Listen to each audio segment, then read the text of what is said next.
good afternoon. For those who are attending our live session today, I'm Svea Becker from the SAP Community, and I'm really looking forward to the session today because it's already the second part. And the topic is about web forms in Fundamental Library. In a few seconds, I will share the link to the first call so that you have both together. And of course, I'm not your speaker today, but your technical host. And I have two speakers here. I have Mladen Droshev, who is the lead of Fundamental Library. And we have also with us a developer for Fundamental Library. And this is Eniela Vela. So welcome both to the call. And for the audience, we are going to have the presentation now. And at the end, you are able to write your questions in the chat. You can, of course, already do this during the presentation if you like to, but we will only cover them at the end.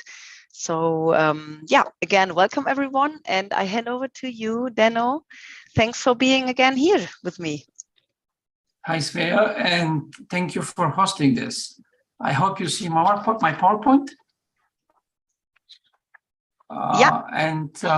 So hi, everyone.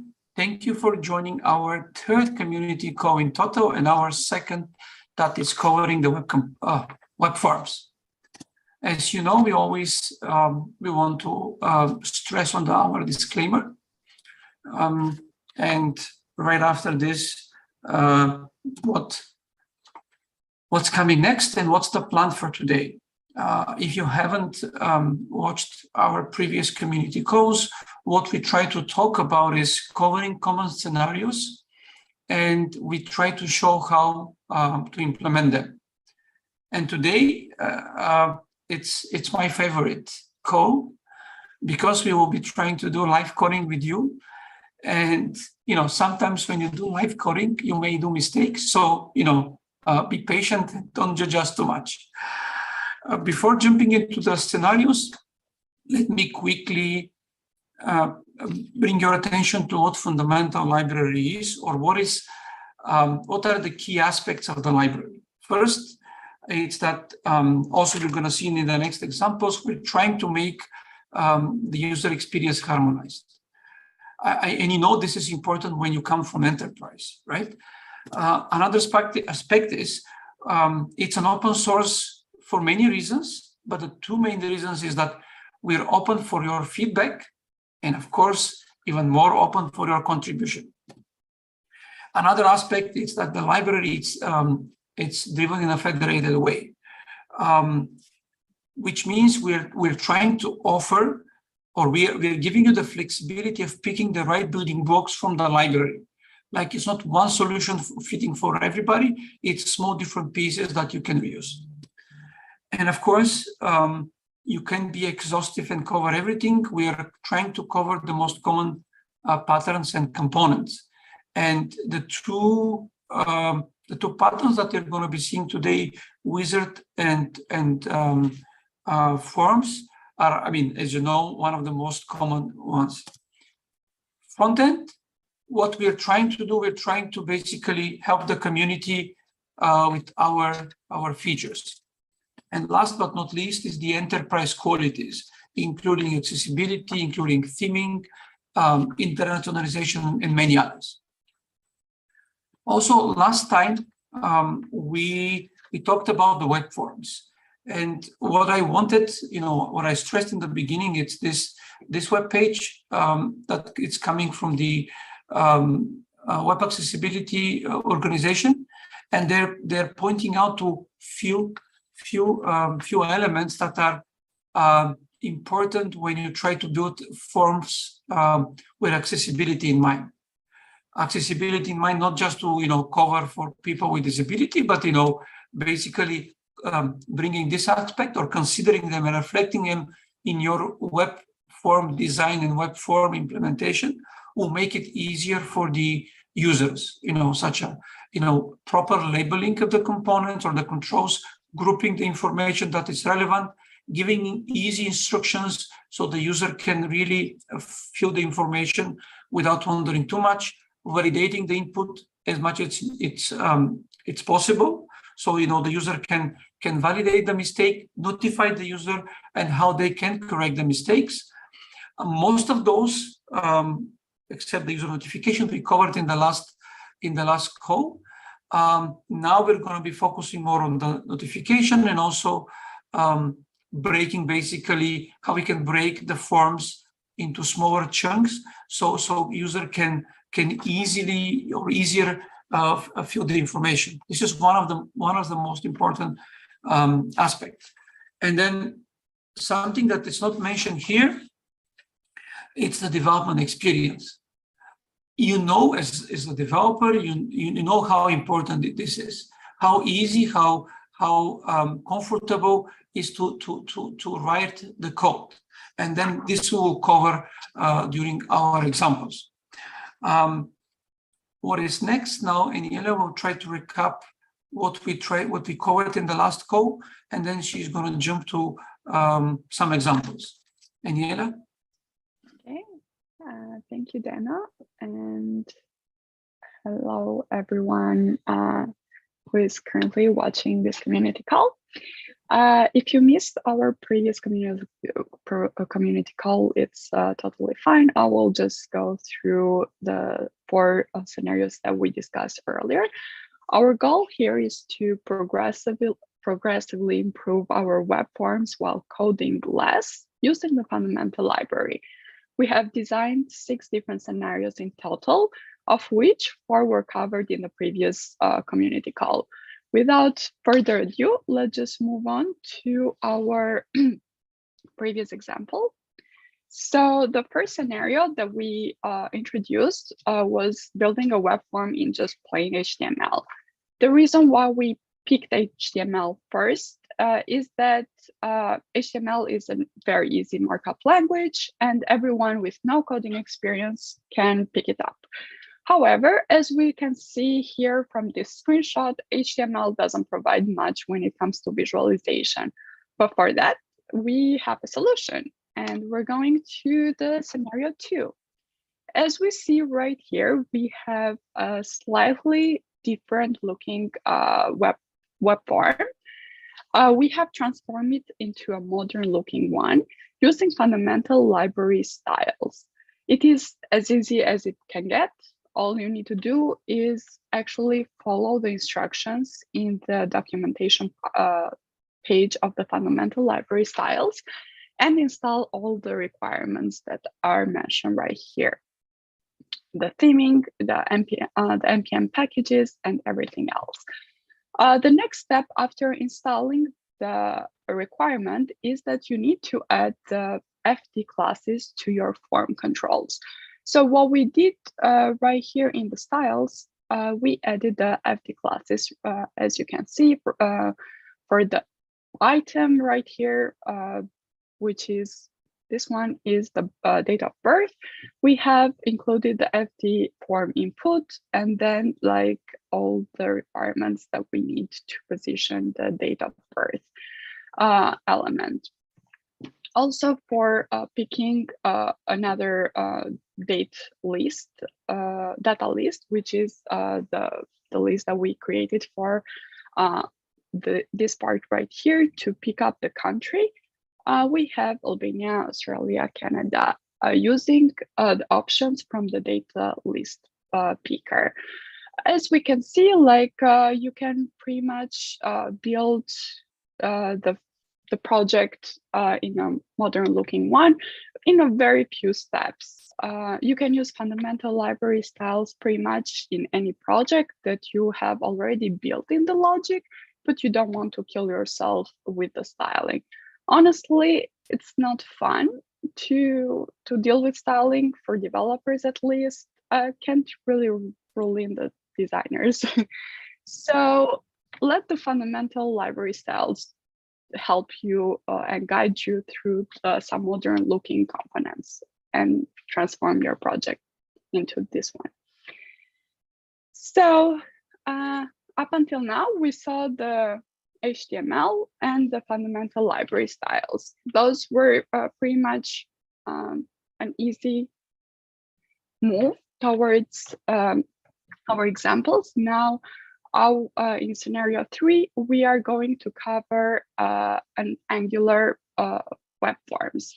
So if you plan to an Angular web form from scratch, we recommend you use the fundamental library NGX, not the styles. The reason for that is that fundamental library NGX is an Angular-based framework that provides already built-in and ready-to-use components. Styling is included as well. If you actually, if you look at the screenshot between scenario 3 and 4 right here, there isn't much of a difference between the way that the web form is displayed. They look the same, but actually everything in the behind the logic is slightly different. In scenario 3, we built the web form using the template-based form made in Angular. And the reason for that is that they are easy to use and simple to code. Most of the logic, as we can see right here, let's just go to the code. Most of the logic for this one is based on the HTML template. So everything happens in here, and everything all the information is also gathered around NG models. So all the user validation, all the logic of the web form is based on this HTML template. There isn't much going on in the in the TypeScript part. It's mostly like we're giving the values to the HTML template. So all the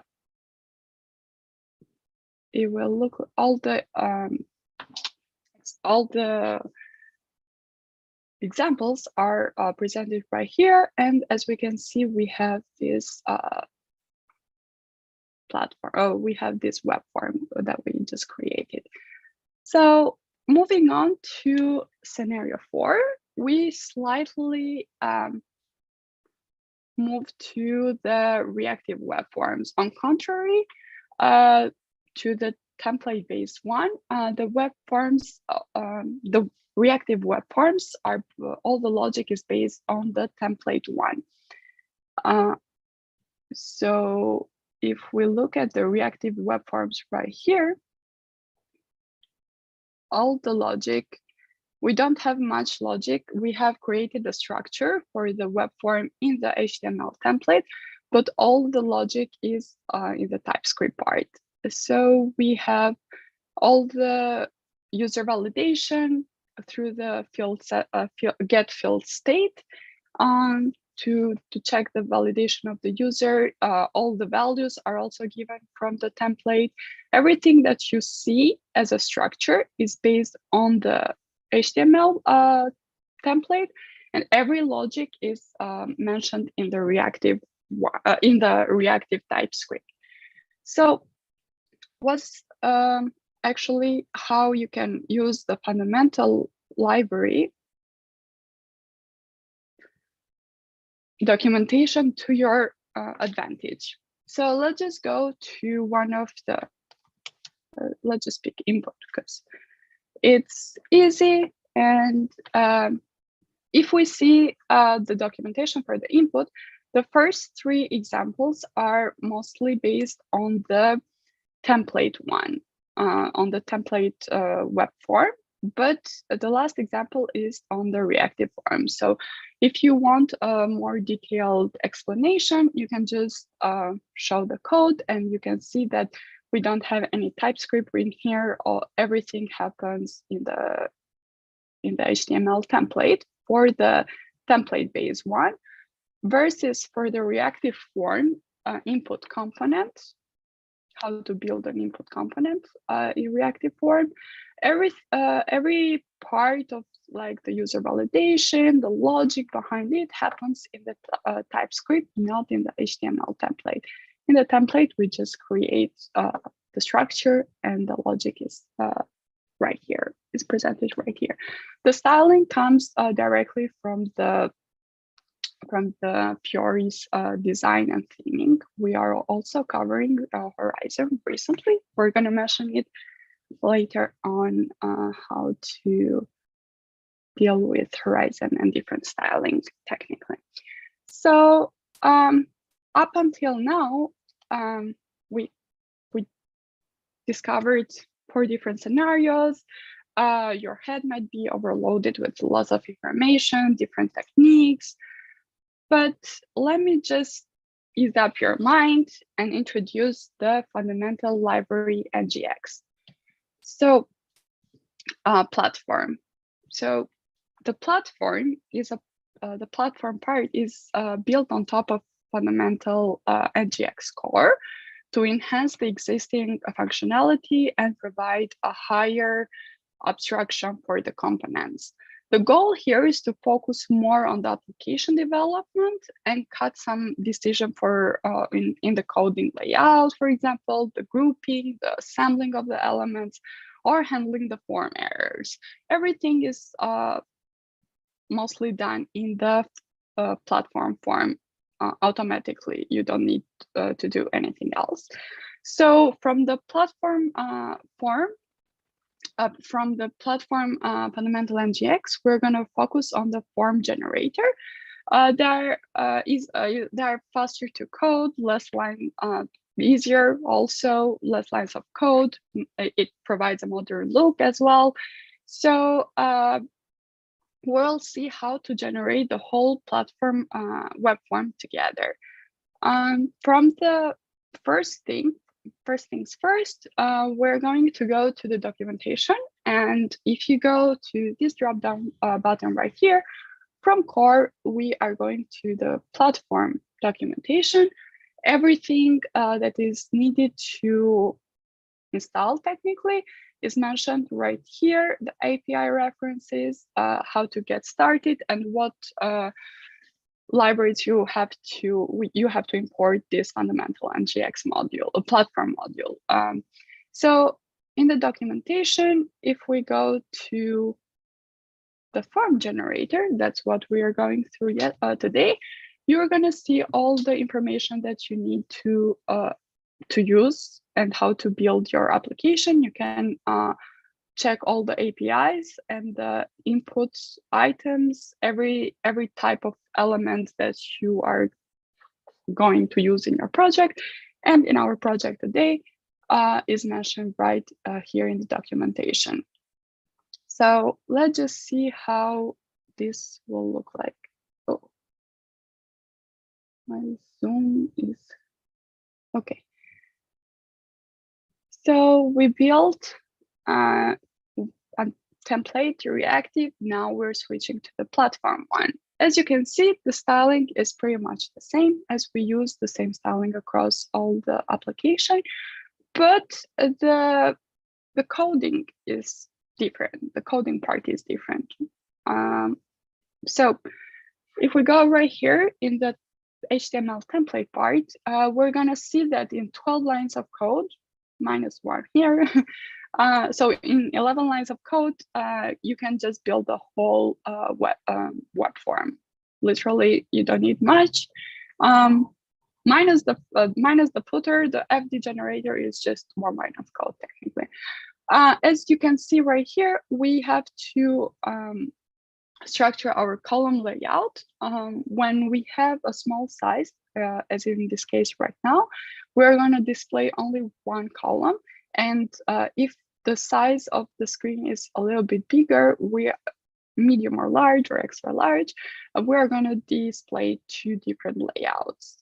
This is for the specification of the layout in the FDP, stands for Fundamental Library Platform generator. So let's just move on to our logic part and where all the fun happens in order to generate this platform.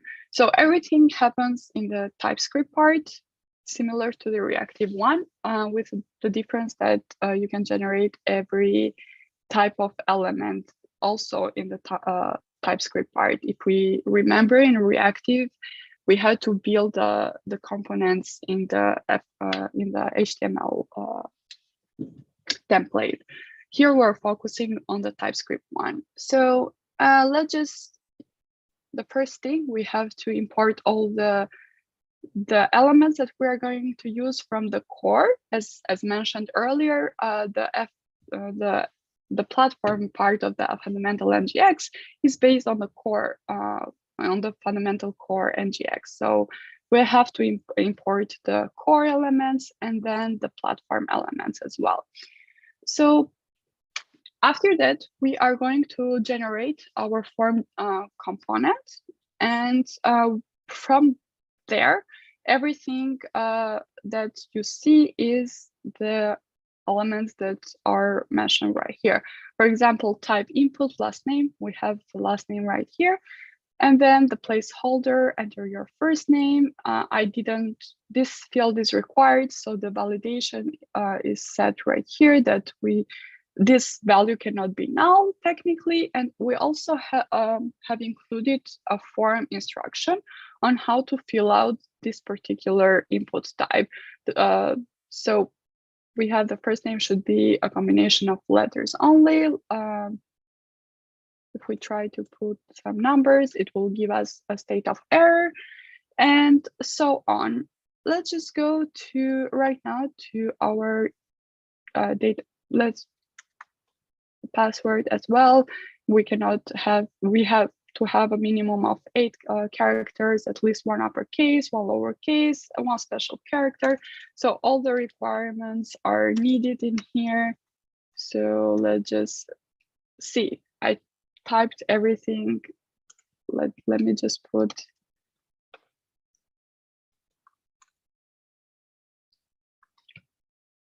so all the requirements are actually fulfilled right here, and the state is moved from error to the normal one.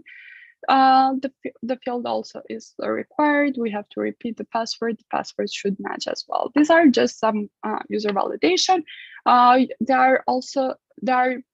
The requirement part that you see right here, the asterisk, is done through the validator, that the validators are required. And then all the logic that of the validation happens, technically you'll have to code it depending on what requirements for your project you need to include. So one other aspect is the way that the way you show the columns and the way you want the elements to be displayed. For example, in this form, we have the password one located in the first column. If we try to do second, the password will be moved to, as we see, it will be moved to the second column. So for now, we're gonna stick it to the first one because doesn't make sense to move it to the second column. And from what I'm seeing right now, well, technically it's not missing online. I just removed it so I can show for you guys today and code a little bit online. So we are missing from this web form, we're missing the way that we were displaying the countries. So let's just try to build it together, a component to display the countries, basically. So the first thing is we have to create the type. So our type will be list because we're showing a list of items, and then the name.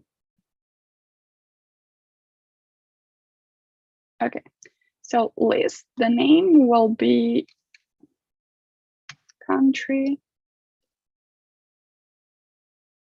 I'm used to coding in C++. Okay, message. So the message that we want to give to this and display it, like this message right here, this is the message box. This will be just the country. We're showing a country name technically. validators, we need validators. We need to tell the people that this is a required validators that are required. Okay, so we need to show the user that this part is this element is required. So you have to fill out this this part of the form. Now we have a list of choices, so we cannot have a list without choices technically. So we'll have to include the choices right here. And for countries, we're picking Albania, my home country, and then Bulgaria, my second home country, and then Canada, third one, and USA, which is my fourth home country. Okay, so we picked all the choices, and after the choices, we are going to, this is optional, but by default, it will show in the first column. We want this type, this list of countries to be shown on the second column right here. So GUI options, we are moving this to column, to the second part of the column. So everything should work fine right now. Let's just see how this will be displayed. Okay, so as we see right now, the country is required. The list is shown as a drop-down option. We can pick between one of the countries and it will be working just fine. So same goes with the ice cream flavored, and the short bio right here is a type editor. Well, you can always go back to the documentation, but don't confuse it with the text area that is in HTML. In this part is called editor. The type is editor, and you can write as many lines as you would like and you wish to. Okay, let's see the date of birth, the validation of this date of birth. Well, you cannot be born before 2020, so we have to pick up, we have an error message here. So we have to pick up anything before 2020, and it can be anything really. Let's say April, and then the state is working just fine. So from what we saw right now, we walked through from the very first type of using just plain HTML, where the web form was not looking the best. And we moved to the platform where the web form is looking much modern. And also we reduced the lines of coding. Like we need literally in the template, in the HTML template part, we just need to mention the layout, the column layout, the main title, and like in just one line of code, we generate the whole form. Every part of the logic happens in the template, in the TypeScript part. So we see that it's much easier to develop this one, but we also have another way to develop web forms using the fundamental NGX platform one. And for that, Deno is going to show you how to do that. So Deno, all yours. The stage is all yours. And thank you, Eniela. You covered quite some parts. So the next scenario which we're going to cover, it's around splitting the splitting web form into smaller steps. But before that, I want to reiterate one more time what Eniela said. You know, we started with a freestyle HTML. We started to look more enterprise design ready. Then we moved to the next level, and then we added additional logic. So the first two scenarios, there was no single line of JavaScript. Everything was native HTML, right? So everybody who is web developer can easily take it from there. And then by applying fundamental styles, you get the look of the enterprise of those components.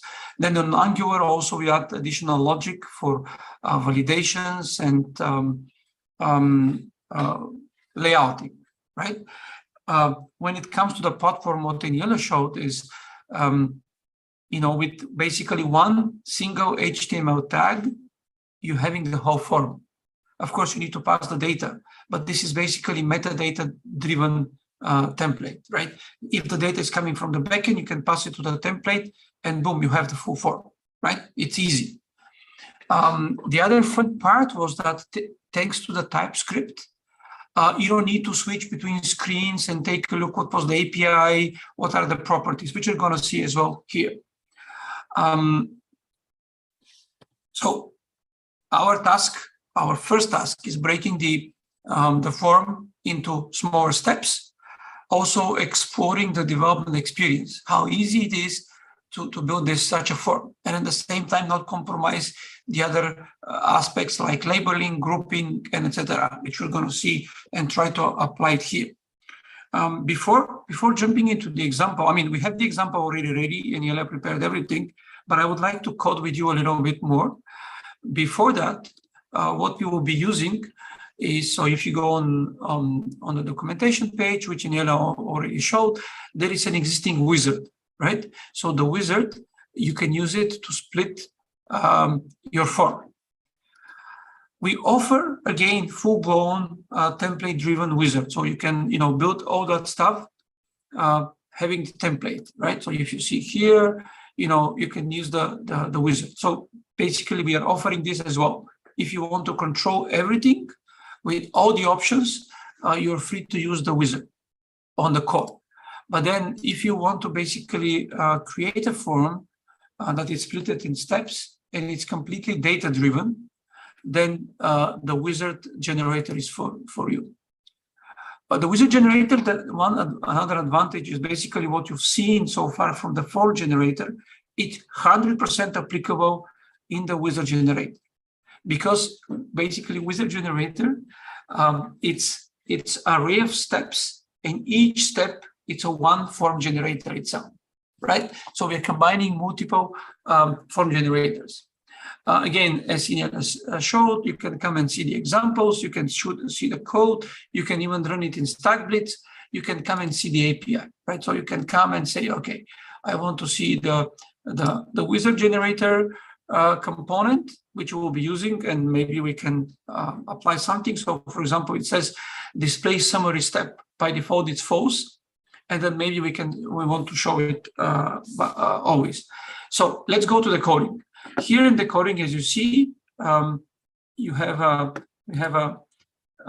one tag, the FDP wizard generator, where we are passing the steps, right? All the steps on the wizard. And at the moment, those steps, there is nothing, right? So let's try to add one or two steps and to see how it looks like. So if you are curious to see, is this true? We can come on the code and see here the wizard is empty. There is nothing there. So let's add one step here.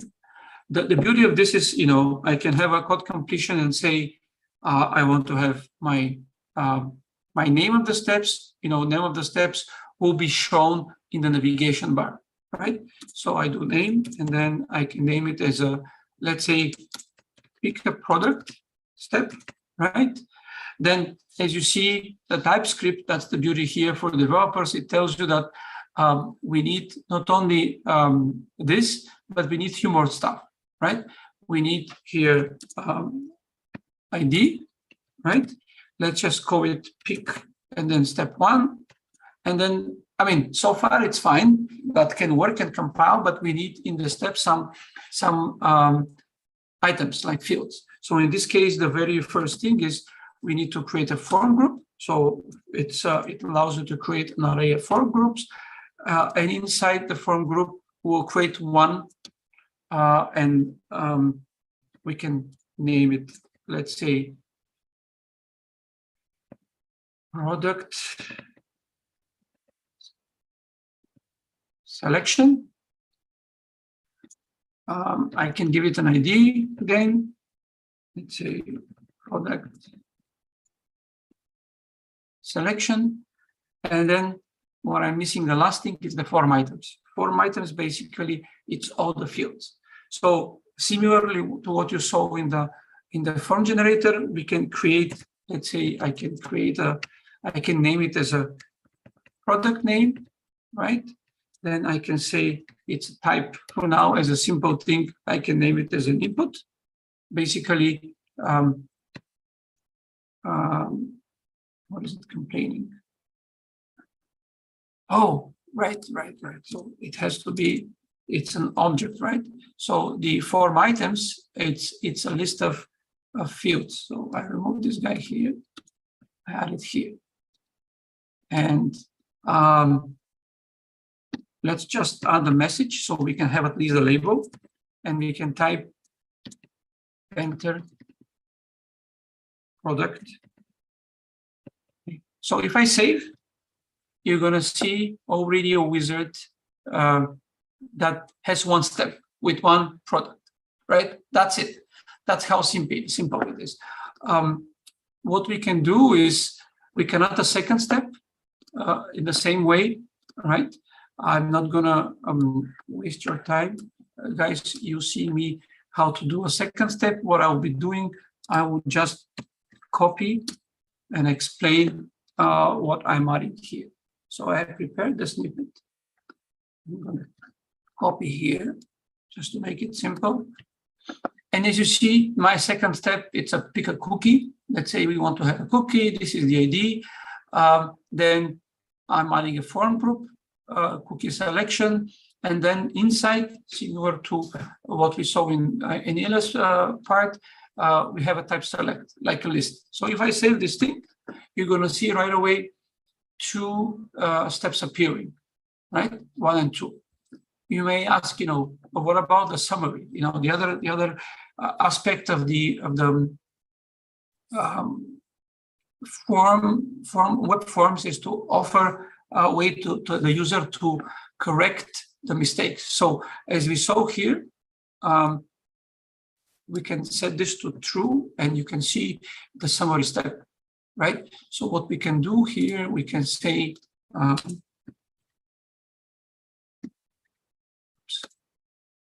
true. See, syntax. The other aspect that what we need to do is add it as a step. So what we're gonna do, very simple. Another step, we call it, let's say, review, not summary. Let's give it an ID, summary if you want, and then we have to, tag it as a summary page. So if I save this and then this, you're going to see the summary page right away visible here, or review. So if I go next, and let's say pick next, on the summary, we're going to see what already the user filled as data. So let's say here I'm missing a product. I can come and say, I want ice cream, right? So if I review ice cream, it's already there. What can we also add here? I mean, another aspect that on the web forms we saw is the additional information for the user to fill the field forms. So we have on the first step, we have this label, right? So if I go here, it's a label. But what about, so let me refresh. As you see, the label is entered in the field as well. But maybe we want to have a placeholder. So we can say placeholder. See the TypeScript offering. It's really helpful for me. I can write enter free text product name, right? I can also, as you see here, this field is not required. If we click on next, we can easily go there. But I can say required, and I can say true. What else I can do? I can say there is, again, all this syntax, it's not just invented by us. We are using the Inquire GUI, another open source library of writing those structures. So this is an object. Here I can say I want to have a hint. basically what hint is, I'll show it to you and you'll see it. So I can add text. I don't know, based on your choice, we will offer you other add-ons. Say it this way. I can save it, right? And then right away next to the field, you're going to see little icon there. This is the hint that you can additionally offer to the user. Again, data-driven. What I can do, I can even say, I want to change the icon. I don't like this, default eye icon, and I can add it in incident. This is the icons that we are offering in fundamental Angular. So you can pick from hundreds of the icons there, right? This is one thing. So let me add additional fields. As I see the time is moving, and I want one more item here. So I save it.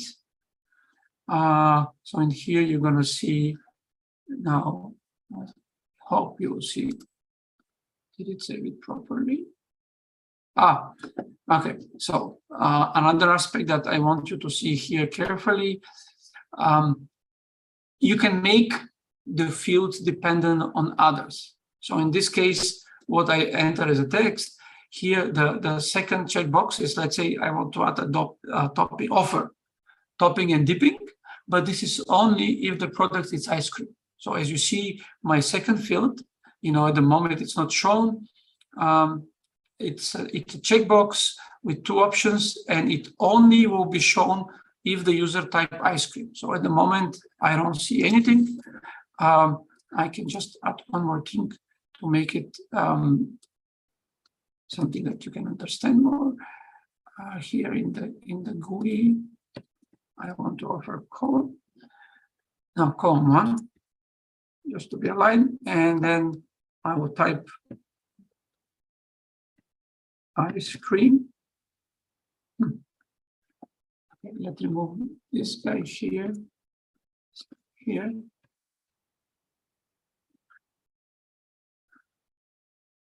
Product name. Oh, okay, I know what it is. So what I copied is here. I'm looking for product name without space, and there was space. So I'll write ice cream, and you see right away, once I have the ice cream, I see the additional fields that are offered. Then one thing that also you've seen this from Eniela, it's the layout. So apart from building the forms with different fields, adding additional validations, dependency between the fields, you can also add layouts. So you can layouting your form in a good way. This happens on the form group level. So if I go here and I do column layout here, as a free text, I can say on the extra varch, I want to have, let's say, 4 columns. No, how is it the syntax? It's 4. Then we have varch, let's say 3, medium 2, and then small 1. So what does it mean? It means that the columns offered on the screen, depending on the inflection points, will be 4, 3, 2, 1. So if I save this guy, you might not see much. Oh, you see. So we are now obviously in the medium. So if I go with smaller, now it's going to become 1. And as you also saw, when really the resolution becomes smaller, the hint field goes not field. The hint icon goes on top. So if I continue expanding, you're going to see how now this field becomes 1/3 of the screen, and then further it's going to become 1/4. What else? So what you can do, and last but not least, is so here the moment we are putting items next to each other, right? But what if I want to group each of these items in a different form groups, similar to the web forms? Well, there is an easy way. Next to just the list of fields, what you can do, and I'll show you I'm going to be copying it again because I don't have much time to code here. 2 more form groups. So in this case, it's very similar to the form items. The only thing is you can wrap few fields in another group. So here we have only one, but I can do, let's say, a second one, flavor 2, and then let's add this 2. So when I save this thing, you're going to see, good. I'll save it. I hope I didn't do a typo. As you see on the message group 1, I added 2 fields, and now you see they're two grouped into one, labeling. So basically, it allows you to group fields depending on the data. So as we saw, the fields, they can be dependent. So I can show a field depending on another one, but also we offer steps to be dependent on previous data. I have an example, but I did not have time to go over. You can easily see this into our documentation. So if you come here, and it's called branching wizard. Branching wizard means basically you can decide to go one way or another way depending on certain conditions. And let me show it to you. So here, pay attention that we have 3 steps and summary. I'll pick, let's say, I need to refresh the page. It's been a while. So depending on my choices, you're going to see additional steps, or the steps change depending on the selection. This is also offered in the wizard. So I'll pick, for example, mobile, go to the next step. I will type my user Deno, my address, let's say it's Montreal. And then here, depending on the payment method, if I took credit card, you see additional 2 steps appear. If I put bank transfer, then step 4, change the content. So this is another offering as well. And I promise you to show you the few implementation that Eniela did already. So here in the last one, like I can pick, for example, ice cream. And if I pick ice cream, additional information is asked. So I can go with cone. But if I go with cookie, you see the data is already changed. I can pick, for example, ginger snaps. I can go the next step. I can pick, depending on the previous choice, bake and take. And then depending on my choice, I can say, okay, I want to pick it up. The next step, it's basically the user informations from our previous examples. And with that, I want to stop here and just to the next page. Yeah, web forms. We try to cover basically quite some different scenarios, because we know that one scenario doesn't rule all. We know that your use cases are different and they have different requirements. But the very few important takeaways that we would like you to take from here is accessibility. So when you build web forms, think about how to make these forms accessible for everybody, or as much as you can. Try to make them as simple as possible. Making this form simpler will make the users finish them faster, and they wouldn't complain about the user experience. Another part is, of course, try to use fundamental library in different scenarios depending on your use cases. And last but not least, share your information. Basically, when you learn something, don't just keep it for you, try to spread it so other people can learn it from there. And with that, I would like to thank you guys for listening here, being patient. Feel free to reach out to us. And now I'll hand it over to Svea for questions. Yes, thank you so much. And I like your last phrase here, to share this is of course possible in the community. So in SAP Community, we have the blog post, forum, and we have Q&A. So if you have a question, you can go there. I have added the tag here in the chat, so you can simply click on it and follow Fundamental Library in SAP Community. And as I said, for blog posting, it's possible to share your experience. So this is our encouragement to you.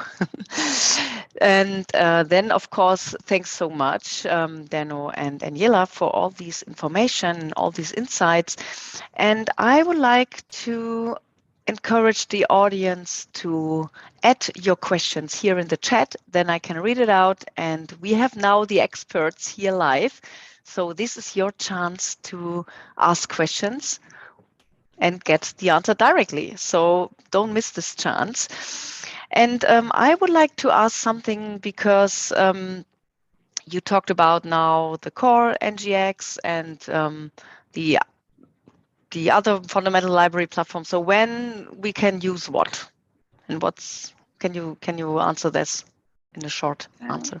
Okay, I can get that question. So firstly, as I mentioned earlier in the presentation, the fundamental platform is built on top of fundamental NGX core. So the logic is similar, but the purpose is different. The goal of the platform is focused more on the application development and not in the library creator. So then in the end, it's up to the developer to pick either core or platform based on the project requirements that they have. So it's totally up to their choice. Okay. Core, it's more like you have all the freedom, but then you have to write the code, where platform, abstracts the freedom out, and then you write less code and get more out of it. All right. Okay. Yeah, that sounds good. And that's, then actually the decision of anyone personal. But from all the examples you presented, which one is easier to begin with? Can you answer, or do you have a good answer for that one? An easier one. Well, it's not a precise rule which one is easier. I'd suggest starting with fundamental library styles and then moving to the core and then platform, because these last two ones, they require some Angular knowledge. Although these libraries are built to help developers by offering already built-in components, which make them easy to use. So either way, it won't require a lot of learning process. So it's easy. Yeah. Yeah, of course, that's always the thing. And we have a question from Hakim. What level of compatibility, sorry for that, what level of compatibility, right, does Fundamental has with NX tools and repository maybe? Monorepo. Well, Fundamental Angular, it's a monorepo. There we have multiple libraries being published. I mean, the NGX core, fundamental NGX core and fundamental NGX platform are the biggest, two different, but there are a few more others. And the first part, maybe we can follow up with the person after through the community. I didn't get it correctly, but maybe there is more into that. If he doesn't or she doesn't mind, starting the conversation in the community, I think it's a good point to go there. Okay, Deno, thank you so much. So Hakim, thanks for your question.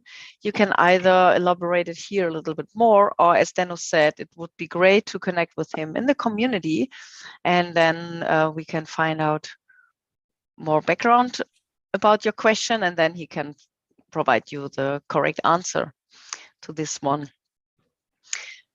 All right. Yeah. So as we mentioned earlier, that was the part 2 of all these scenarios. And it was great that you also reviewed part 1 a little bit. And I have also added the chat to the replay in the chat, the replay from part number 1. So if you have more time, you can watch part 1 and part 2.